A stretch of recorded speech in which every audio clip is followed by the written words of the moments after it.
What's up, ladies and gentlemen, and welcome to episode 56 of the Sailor Jerry podcast. My name is Matt Cothran. I am still your host. Today is Thursday, February 23rd, 2023.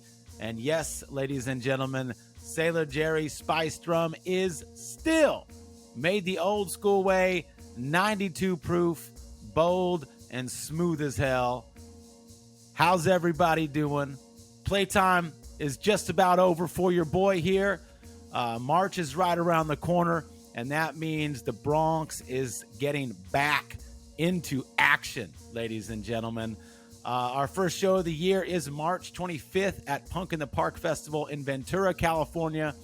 April, we got shows in Texas with the Circle Jerks.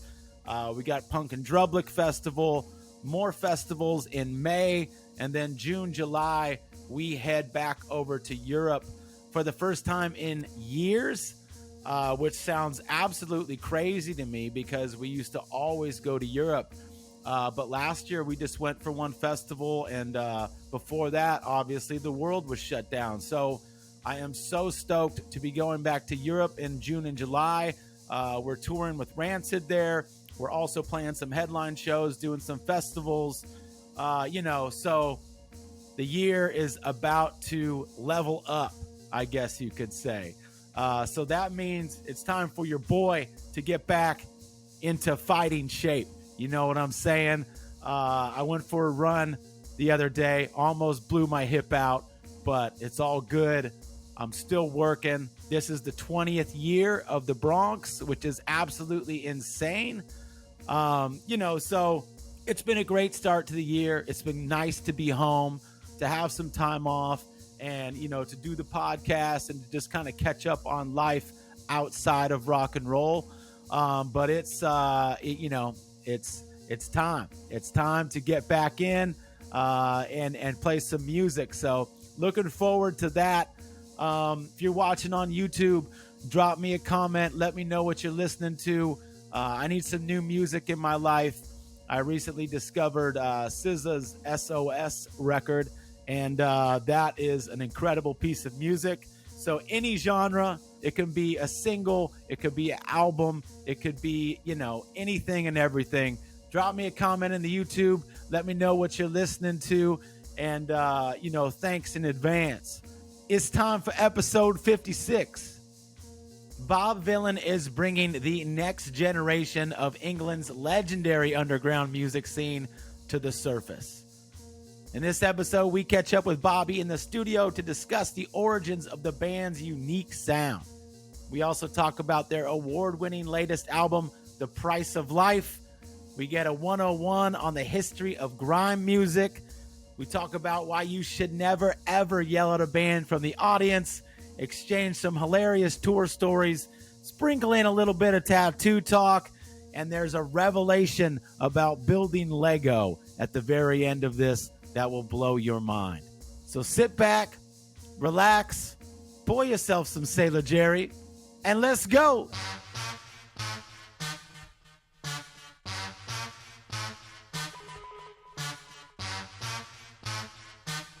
Wicked and bad, man move. Moving wicked and bad, put the money in the bag. Moving wicked and bad, put the money in the bag. Moving wicked and bad, put the money in the bag. Moving wicked and bad, put the money in the bag. Rent on the rise, you can't afford it. Baby need new clothes, told your lady that you'll sort it. In this line of work, if work is stolen, then you can't report it.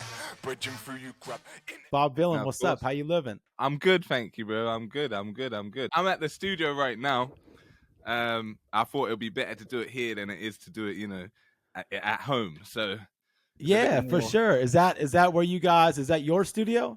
So this is like a space that I've been sharing. So Rex, the guy that just left, like he put me in here, and I've been in here from last year. I've been in here, so it's a great space to just be able to work on stuff, Hell yeah, man. Yeah. How's the what's the vibe in England right now? What's going on? Politically, it ain't great, but I don't think it's. I think it's kind of the case everywhere. Economically, it ain't great, but I think that's the case everywhere. True. Musically, not too bad. I think musically is actually that's one place where the country is possibly thriving, and there might be some correlation between the terrible economic and political situation that we're going through as a country and the great music that is being produced, possibly as a result of it, right? So Yeah, not all absolutely. I bad, think I suppose. that's what creativity is all about. Art, as Nina Simone said, is a reflection of the times. You know what I mean? So it's nice to see, music coming back around and reflecting the kind of chaotic environment that the world is right now. Yeah, for sure. I mean, it's a shame that obviously that's the art that's the reflection that needs to be, needs to take place, but you get some good music out of it. Yeah, man. Right on, right on. So, are you living in London at the moment? Yeah. I'm down the road from the studio, so I'm right close, around here. Awesome, awesome. Yeah. And just for a little bit of personal background on you, did you grow up in London or where did you grow up? Yeah, so I grew up. So there's a place called Ipswich, which is about an hour and a bit outside of London, um, outside of East London, and then I got one parent there, and then one parent in London. So I kind of best of both worlds. A little country, a little Yeah. city. So I know how to survive. You place me anywhere, I can survive. Yeah, that's dope, man. Yeah. Yeah, I remember the first time Bronx went over to the UK in like 2003 or 4. I was so blown away by the English countryside. Right. Like it was so beautiful, man. Like I couldn't Oh well, fucking the believe it. countryside that I grew up in ain't that kind of countryside. It's not that kind of yeah. Well, It's what's your countryside all about? mine was more. It's like a town. It was like Gotcha. it's a town, and it kind of like it was a town with kind of town problems in a sense, I don't really um go back there all that much, because I like I'm here, I'm in London. This is like where my home is. Um, but yeah, when I say country, I mean eh, people in London. Anything outside of London is country, right? So it's like if you're further than half an hour outside of London, that's the country. Oh, that's the sticks, man. That's the middle of nowhere. Me growing up between kind of the two, I realized that that's not the case. So there's kind of like almost like a middle ground between kind of this idea of country of like small cottage and a shire, Yeah. and you know what I mean, and what the city life actually is. There's a blend. There's a mix there, That's and that's dope, kind of man. where I grew up. Do you have as far as your family goes, is there any musical background or history, any artistry in the family at all? Not so much. Like my father used to like DJ. Do you know what I mean? Like, Yeah. but like if you're, if you're a black man, like every black man DJ'd at a point. Do you know what I mean? Like in this, like I just feel like the idea of him being a DJ wasn't like this thing where I'm gonna be a DJ. He weren't trying Yeah, to. yeah, He yeah. was just kind of spinning tunes. Do you know what I mean? And he had a couple of things maybe at this club or whatever. But I think for us, like in this country, is like culturally like music, selecting music, playing music, sharing music. It's such a strong part of our culture and strong part of our heritage. Like he's of the Windrush generation. Do you know what I mean? So Yeah. like, so yeah, like that kind of idea of like music, it's very much kind of in him as a person. Like even now, like he'll put his records on and like he's blasting them. Do you know what I mean? Like he doesn't have a Spotify account. Is this man just listens to God records? bless him.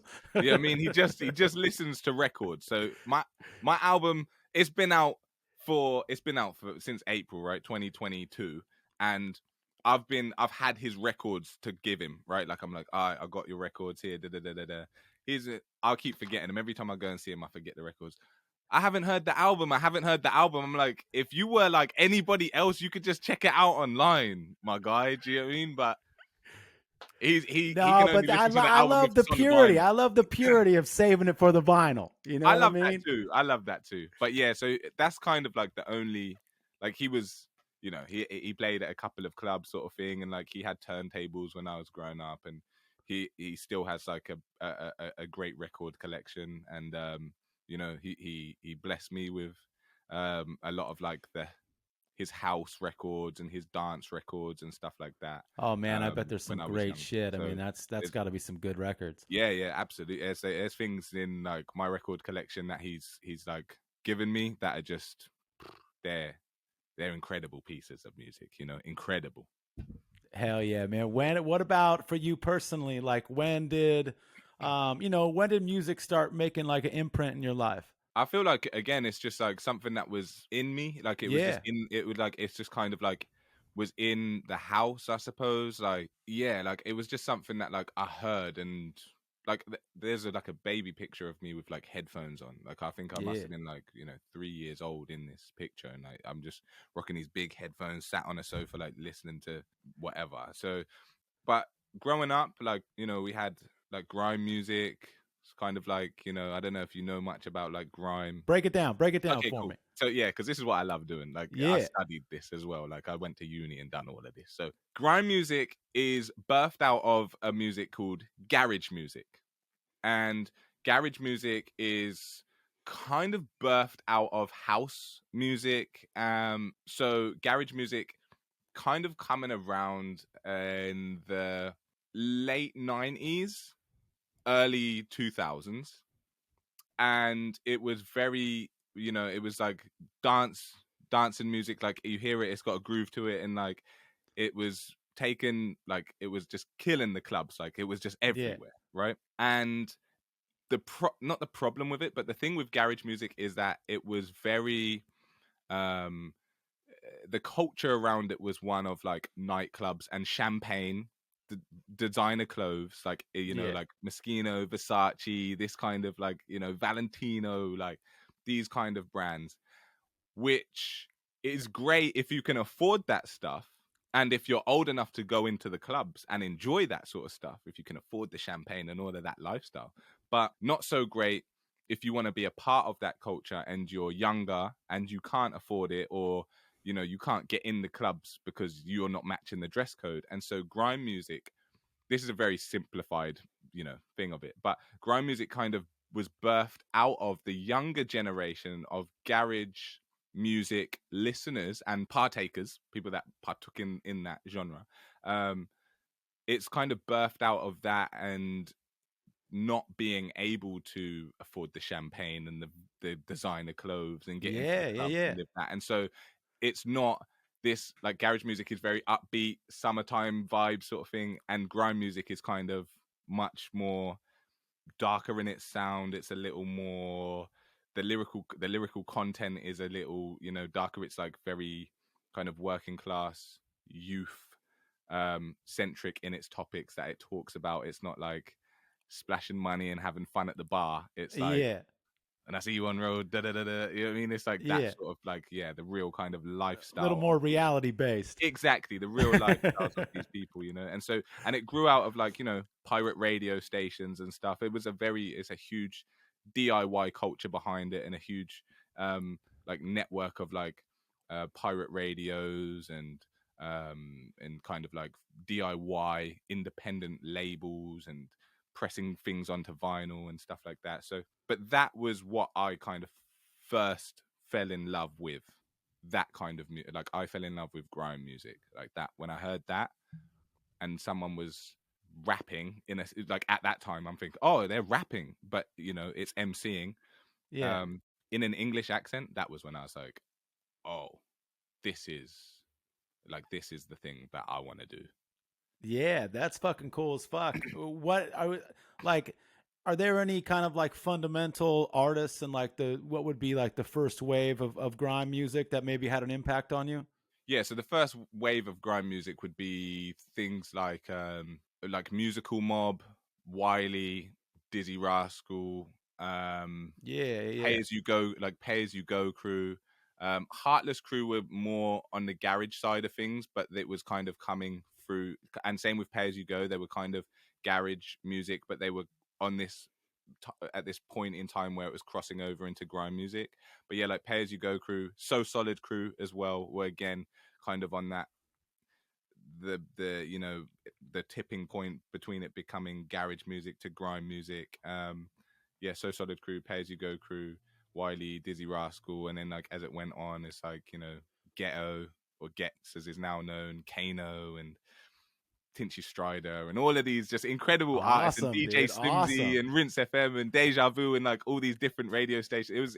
Yeah, it's incredible. It's like I feel so blessed to have experienced that when it was kind of coming up. I never took part in any serious sense because I was too young, but seeing it and being excited, like feeling this excitement of this thing happening, that was like something that like I just feel so incredibly blessed to be able to have kind of witnessed and seen. Yeah, that's really cool, man, because you know, a lot of underground, you know, artists and stuff like that, they rarely, especially, you know, people my age, your age, younger generations, they never really got that opportunity to see, you know, like I never saw the first wave of punk rock or Yeah. certain things like that, you know. So for you to be able to witness and experience that kind of first wave, and for that thing to have such an impact on you as a Yeah. young kid is really, really cool.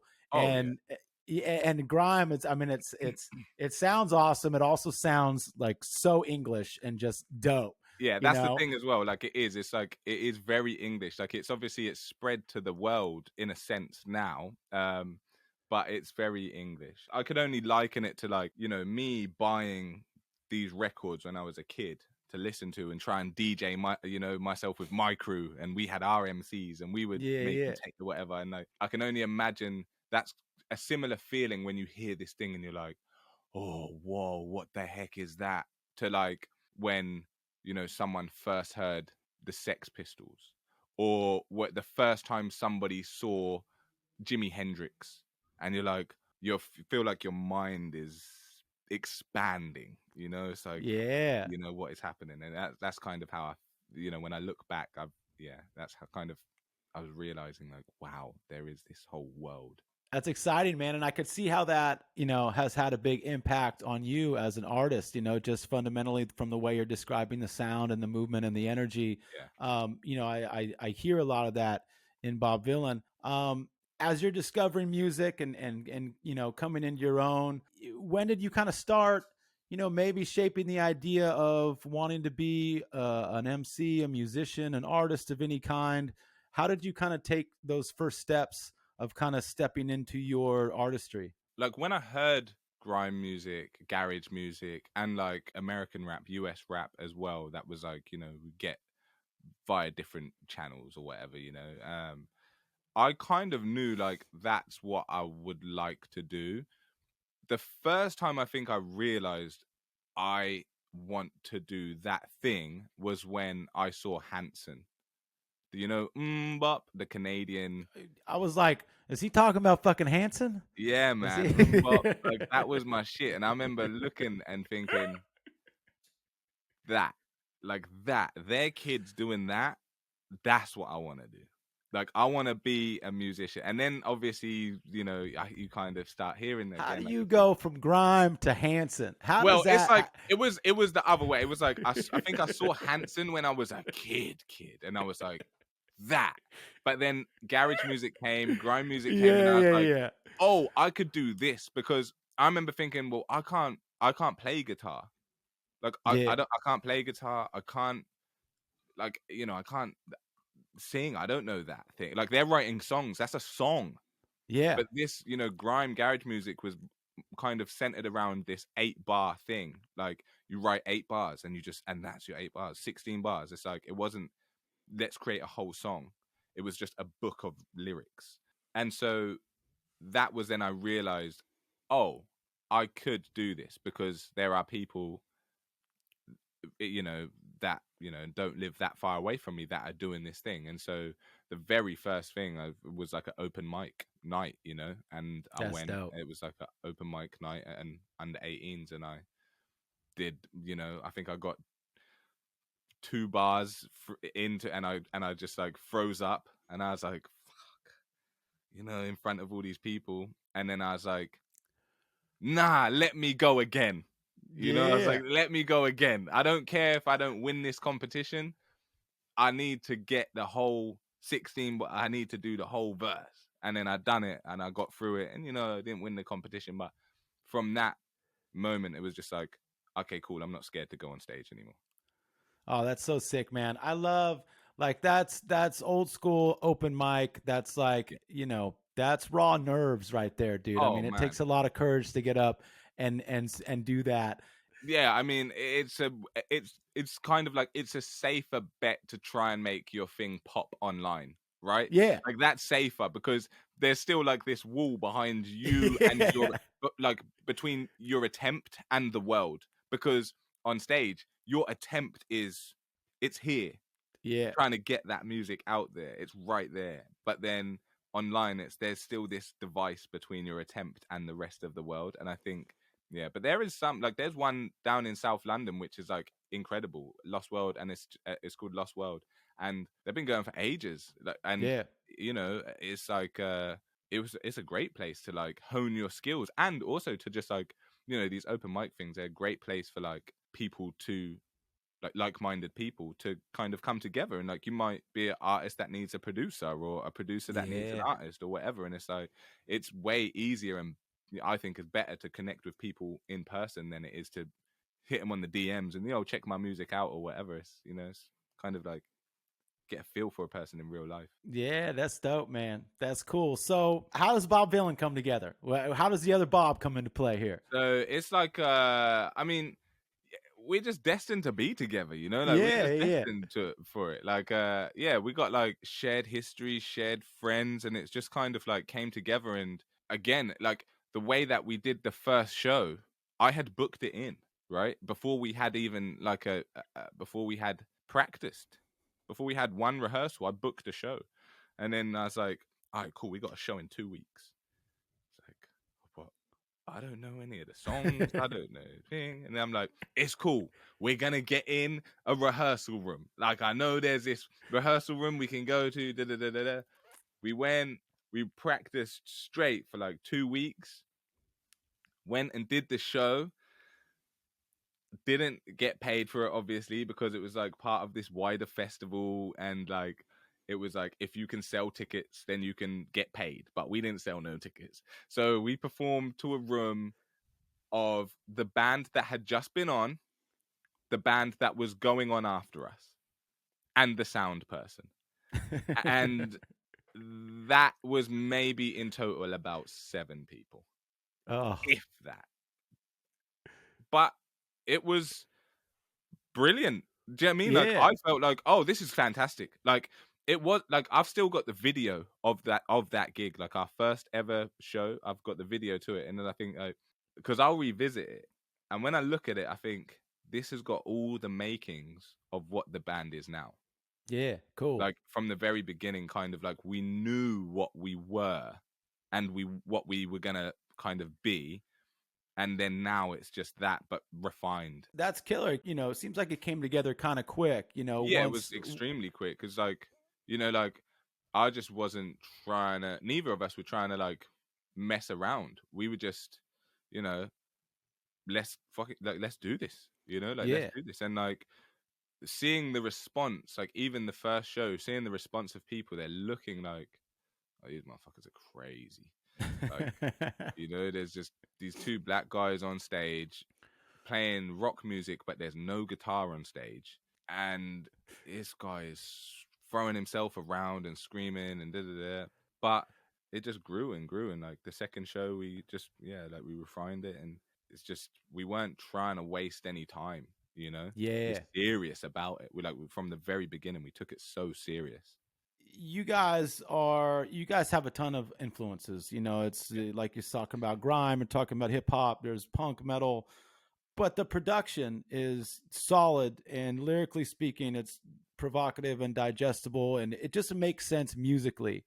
Like when you guys were getting together, you know, like was there a discussion about like, hey, like this is we want to exist kind of in between these genres. We want to try to do this. We want to try to be this type of group, or was it just what you guys were each bringing to the table? Like, how did the actual sound and vibe of the group come about? So again, because like we have shared roots, so like my dad's in East London, and like Lil Bob's in East London, like like that's where he grew up. So like we have like he knows grime music, he knows garage music. Do you know what I mean? And he knows rock music. So like there's a shared history of like geographically and also culturally, like, and so I think it made it quite easy for us to just see eye to eye on the influences that we were putting, like that we were fusing together, because it Yeah. wasn't ever like we want to make a band that sounds like this or like this mixed with this. It was just kind of just tap away and see what comes out, you know. And I Yeah. play guitar, but I'm not like a virtuoso. I'm self-taught, and so especially early on, I think it was like primitive, you know, in a Yeah. sense of like I don't, even now if you see me on the guitar, you'll be like, how is this guy in a band? But I was able to use it as a tool to get my point across, and not knowing what I was doing kind of helped. And those influences, just we both shared the same ones. It wasn't like Yeah. he wasn't like a jazz drummer and only like knows that, you know, he's like coming from that world, and I'm like the rock kid or whatever, and I'm like, yo, like Yeah. let's do. It was just we both kind of grew up listening to the same thing, and I think that's why, you Yeah. know. Why it clicked probably so quickly, right? Yeah, for sure, because it's like even if we didn't understand it, we both kind of could get a grasp on where this was heading and how it was Yeah. molding and how it was being shaped, you know, like kind of artistically and sonically. That's dope. That's dope. And you know, We Live Here comes out. That's a big record, big track for you guys. That came out in 2020. I think personally that like that record, I think that's one of the most important punk records in the UK ever. Like I think the time that it was released and like what it's speaking about at the Yeah. time that it's released, like that's me placing importance on it, right? But like, and obviously artists, you're told to be humble, don't speak of your work in any kind of positive fashion, but I just don't believe in that. Like fuck that. So like I I believe that that album is an incredible body of work speaking to that specific moment in time, you know. And then we Yeah. released The Price of Life, you know, during the lead up to what is now this cost of living crisis that they're Yeah. talking about over here, you know, and kind of throughout around the world. So, you know, I think it's like a crystal ball type thing. Do you know what I mean? I Yeah, think, you guys seem to be in sync with what's going on. You know what I mean? yeah, It's the like finger on the you pulse. got your ear to the ground for sure, man. And you know, The Price of Life is an incredible record, by the way. Thank you. Really, really incredible record. You know, the production on it is amazing. Lyrically, it's incredible. You gave a speech at the Mobos, and you guys got, it was Yeah, best best alternative act. alternative act, Yeah, first time for the category. yeah. You guys win that. You get up on stage and you basically, you know, let everyone know that this is self-produced, Yeah, self-mixed, your own label, which is Ghost Theater, right? yeah, And you know, you put your middle fingers in the air and you said you can do this without major labels. yeah, You know, it's all good. We made this in our bedroom. yeah, So, first of all, how was that moment for you guys getting that acknowledgement? I mean, you know, obviously it's not all about yeah, uh, yeah. you know, the awards and stuff like that, but acknowledgement from your craft is always a Yeah. positive thing. What was that moment like for you guys? Yeah, I mean, yeah, that's the thing, right? It's like you don't do it, you don't do anything for the award, but it's great to be acknowledged and like feel seen, right, by like your peers. Yeah, Um, and so yeah, it was incredible. You know, like the Mobos is again like something that one of those crews I mentioned earlier, So Solid crew. Like I remember watching them win a Mobo award. That speech that, you know, we gave, and I'm saying like we done this, you can do this. yeah, Hopefully that would then give anybody else that's watching that, and now it's shared on TikTok or whatever and Instagram and people see it, hopefully that would inspire them to be, oh yeah, I could do this, we could do this. Like we don't need the budget that every other artist has or the major label will give, and we don't have to have the fanciest equipment. Like, we can figure out a way to do this. And so, more than, you know, saying fuck the labels, of just like to kind of injure the label, because that's rocks at a tank, really, Yeah. right? Like, you know, they Yeah. don't Yeah. who cares? But it's more for any of the artists that might feel like, oh, but if I could just get this deal, if I could just get this person to listen to it, it's like, nah, you can do it, you know, like Yeah. that's kind of like the takeaway message. But it was, oh man, just a beautiful, beautiful moment. Like, I couldn't believe it. I couldn't believe it. You know? Yeah. Yeah, That's it was awesome, man. beautiful. Congratulations to But you guys, man. there were definitely some sour faces in that room when we're Oh, for saying sure. that, you For know, sure. definitely. But, you know, to be honest with you, major labels, they love that shit. They love, Oh, like, they probably want to sign you guys so bad. You know what I mean? Would you guys ever sign to a major, or? Look, absolutely, right? Like, Yeah. absolutely. Like, we're not against major labels, right? We're against the deals. Yeah. That's the thing. Like, we're against the deals of independent labels. Some of these independent record labels, DIY labels, they've got terrible deals as well. Mm-hmm. You know, especially if they've modeled themselves after the majors. So we're not against anything that's because you're major, we're not fucking with that. We're only here with the independent. We're Gotcha. against the deal that they're given. So, you know, if like for us, like the master rights, they're out of the question. That's just Yeah. out of the question. You know, like, I've got a daughter to think about, right? So, like, what can I leave her? So if I take a chunk of money to give away my master rights, the way I see it is I'm taking food out of her mouth for generations. Do you know what I mean? Like, because who's to Yeah. say? Maybe one day you hear we live here, or you hear England's ending as the theme of some. Do you know what I mean? Like, who knows what might happen? Like, we've seen songs from the 80s blow up on TikTok. Do you know what I mean? Like, what was that running up the hill one that just blew up on Stranger Things? Kate Bush. Oh, yeah. Kate Bush. Bro, she owns the master rights to that song, the Yeah. publishing, she produced it. That's crazy. That's crazy. You know? Yeah. So, like, who knows if We Live Here might be used on whatever Stranger Things show is in 30 years, 40 years. So the master rights, they're off the table. Any creative control that we have to give up, that's off the table. Mm-hmm. You know, like, we don't want to be pushed into this box that, like, there's just certain things that we just can't agree to, you know? And so if a major label came and it was a fair deal that wasn't going to lock us in for the next 5 albums or lifetime and all of this nonsense that they have, then yeah, sure, why not? But until then, we're happy to just kind of go about it as ourselves, you know? We don't do anything that we're going to lose sleep over, Yeah. you know? And that Yeah. includes kind of turning down advertising, like placement of songs in things, like advertising products that we don't necessarily agree. And sometimes you look and you see, I wish people could see some of the things that we turn down.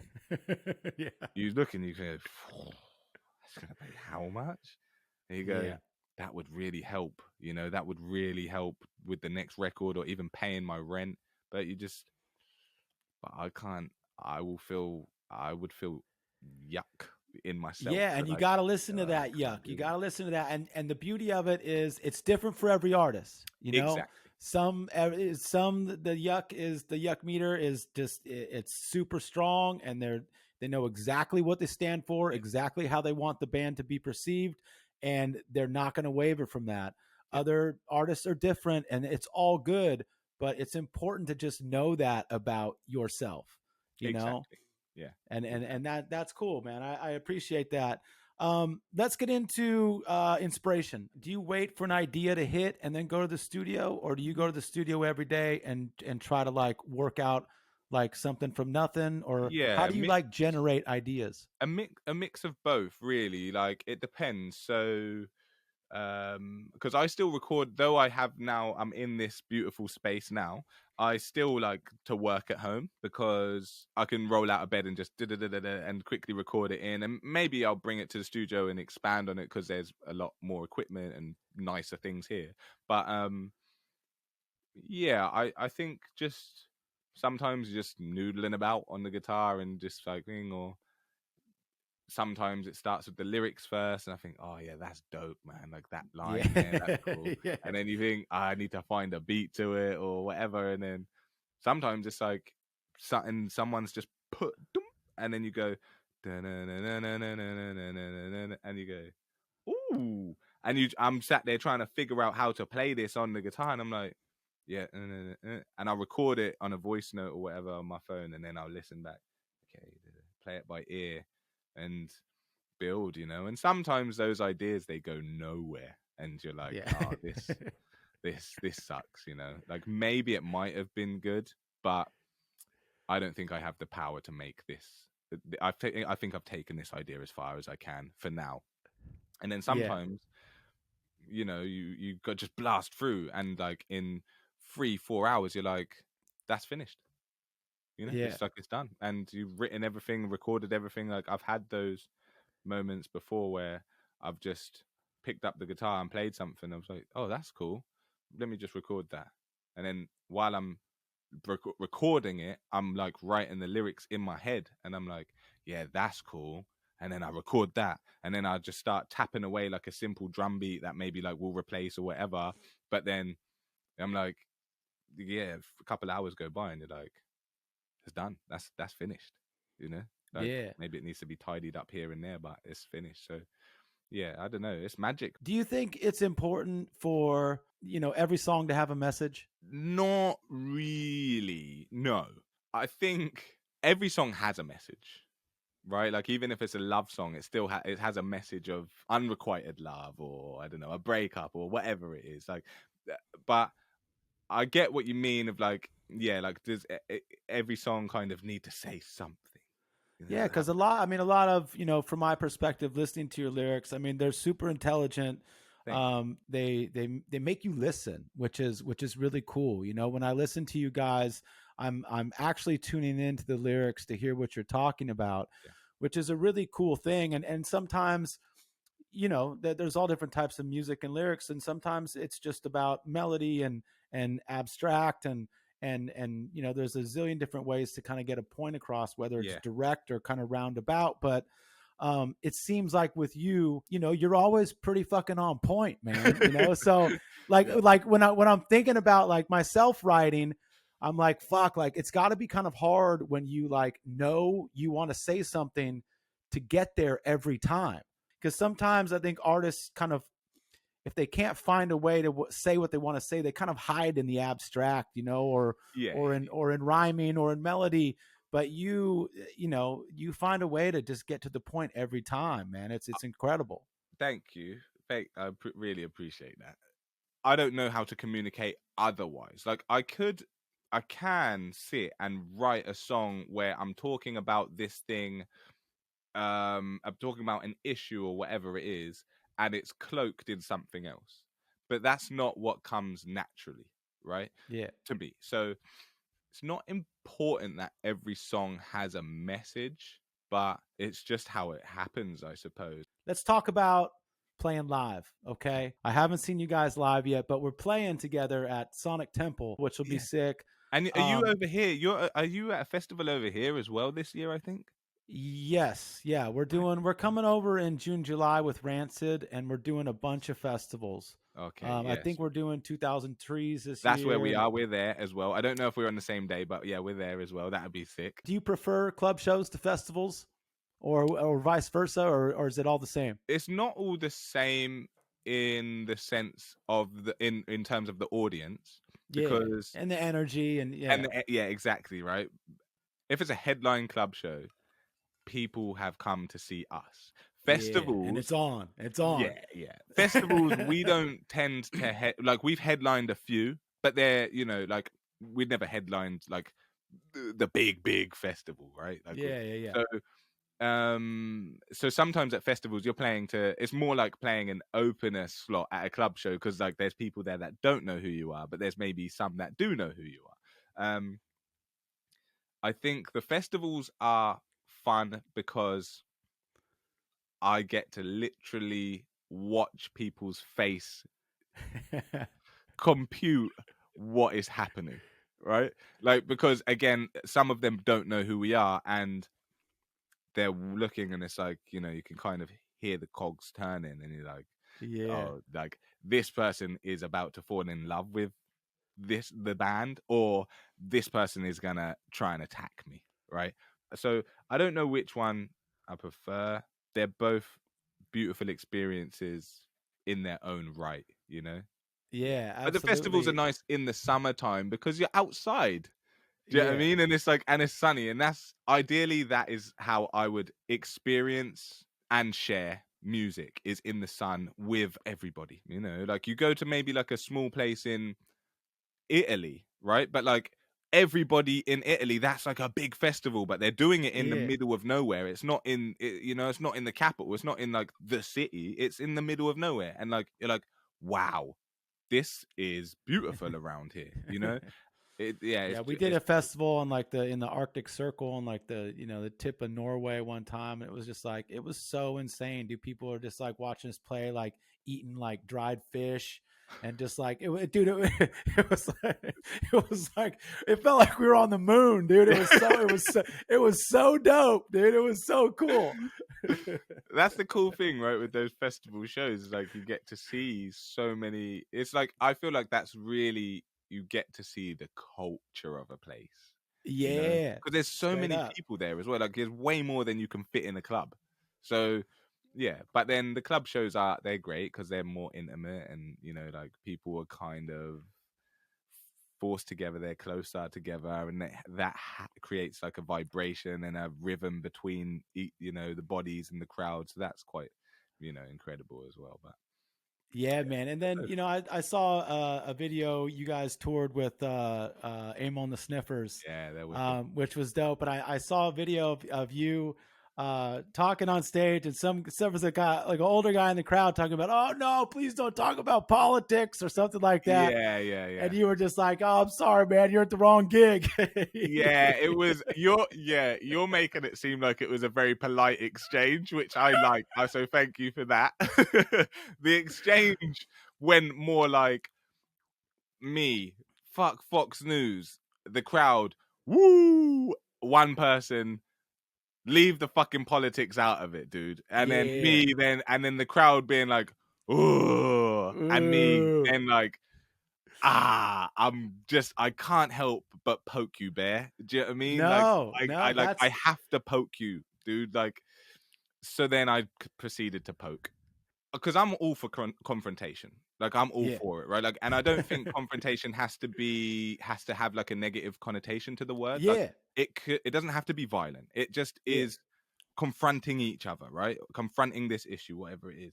Um, if you turn up to my job and scream things at me, well, you know, I'm the guy with the mic, you know, so you're always gonna look like let's put this out there, right? Like, you know, if you shout something from the crowd to the person on stage, you're always gonna look like the idiot. You're always gonna look like, unless the person on stage does something absolutely, you are always going to look like the idiot. Just don't do it. There is a part of me that, you know, those things happen, and I think, oh, this is hilarious, right? Like this is funny. So like, let's just go with it. But then there are instances, like there was one where this woman at a festival over here, this woman, she found her way on stage. How she done it? Older white lady, glitter on her face, like, you know, kind of like hippie vibes. And she was, I think I had just said something about the Queen, and she was standing in my face while the music was playing and everything, like, you can't say that, you can't say that. And I was thinking, what is happening right now? But it was so funny, but it's also not funny at all, because seeing that, it's like, oh, this is hilarious. Like this very small kind of old lady, like, you can't talk about the Queen. That's, like, yeah, that's treason. It's like, you can't do that. It's like, but then that's funny. But then it's also like, I'm speaking about my lived experience, my relationship with the monarchy and everything it stands for. It's not the same as yours. Let's accept that. My relationship is completely different with that institution, right? Like, I don't care if you love the Queen. Who cares? Like, I'm not telling you shouldn't feel that way. But if I say, Yeah. oh, I don't like this institution, they are you. Yeah, well, you can't say that. So I think it just kind of like, it's funny, but it's also just not funny at all, because it disregards the way that I feel based off of my relationship with this country and all the ills that it has committed against people that look like me, people that come from where my parents come from. Do you know what I mean? So that's the part where, when you really put it under a microscope, you say, this is not cool. It might be funny and it might kind of offer momentary, ha-has, but it's really looking to think, no, this isn't cool that this person has done this. But it's kind of part of it. Like, I know the stuff that we're saying, it's confrontational stuff. It's like, people are going to get upset, but I'm not a child. I understand people are going to get upset at the things that we say, and it is what it is. Yeah, man. On the lighter side of things, outside of music, what are some things that bring you joy? Do you got any hobbies outside of music, or are you just in the lab 24/7? What's going on with the rest of your life? Rest of my life, I spend it. I love my like family. I love Yeah. just chilling, and like, I love movies. I love watching movies, listening to music, like, with my family, and I love making Lego. I love Lego. I have like some pretty cool Lego sets that I'm very proud What? of. I love making Lego. I've What's the had to give most complex Lego system that you've built? what have I built? So recently I've built the kind of, say recently, like, I don't get a ton of time, but recently I've built the Home Alone house. That was a cool build. And it comes with like the tree house as well, and like the van that Murphy and them have. The Wet Bandits? The Wet Their Wet Bandits Bandits van? have, yeah. I built the Sesame Street house as well. That was a really cool. But the Stranger Things house as well is an incredible build. It has that, like, two builds in one. So it's the house, and then you flip it upside down, and it's like the upside down. So it's incredible, man. And then I have the Ecto One Ghostbuster car Oh, still yeah. to build. I have that to build. So I kind of, when I get a moment, I'm gonna sit down and do that. But yeah, I love making Lego, and Muay Thai and boxing. I enjoy that, as well as, like, going to the gym, climbing sometimes. Yeah, that's like, yeah, That's and cool, yeah, man. That's so. cool. That's some high quality shit right there, man. Making Lego is legit. I did not expect that. Yes, I Uh, don't. It started off as a way to kind of tune everything else out, yeah. because it's just, and it's just instructional. Like, you just follow the instructions, and It's it's Lego quite, time, baby. It's yeah, Lego it's time. simple. It's like, you just kind of tune into this thing, put some music in the background, and just build this thing. It's a way to just tune everything. It started as, like, yeah, kind of like I suppose, like a coping mechanism, essentially, of like taking some time for myself, and then it just kind of Yeah. developed into this, like, everything that I do, it develops into kind of an addiction. That's fucking great, Yeah. man. That's awesome. This is the Say the Jerry podcast, of course.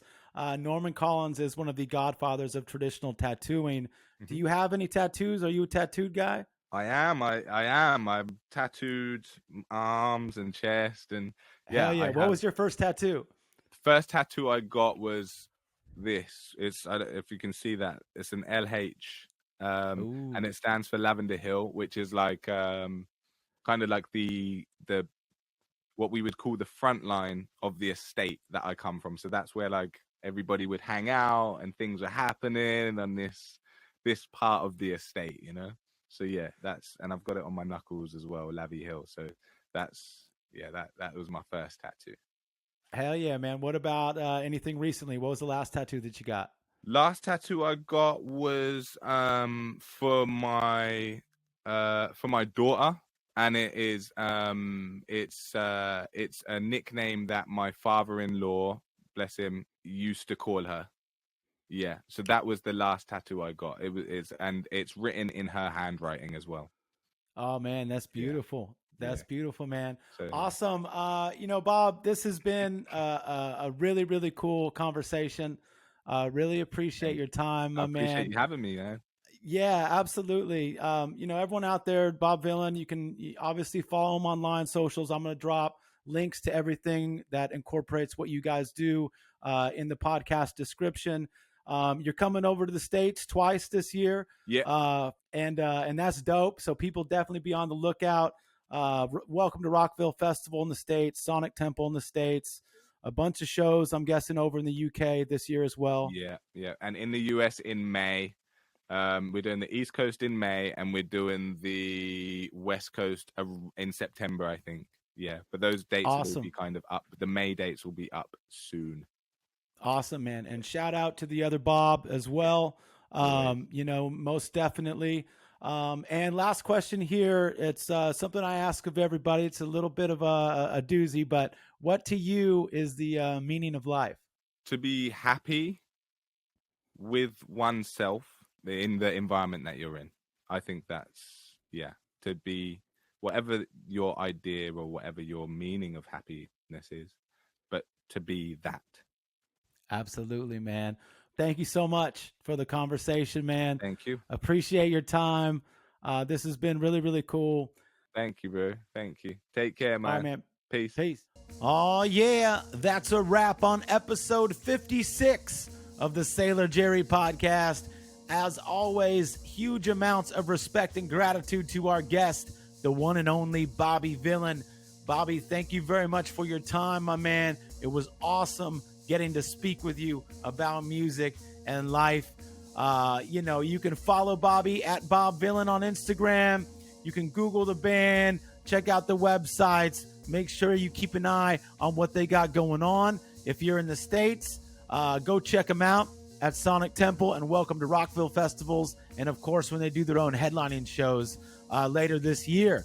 You can follow me at 213 Matt Man. Follow Sailor Jerry at Sailor Jerry. And do not forget that Sailor Jerry's spiced rum is still made the old school way, 92 proof, bold, and smooth as hell. Rest in peace to the mighty O. We are going to miss you, my man. Peace.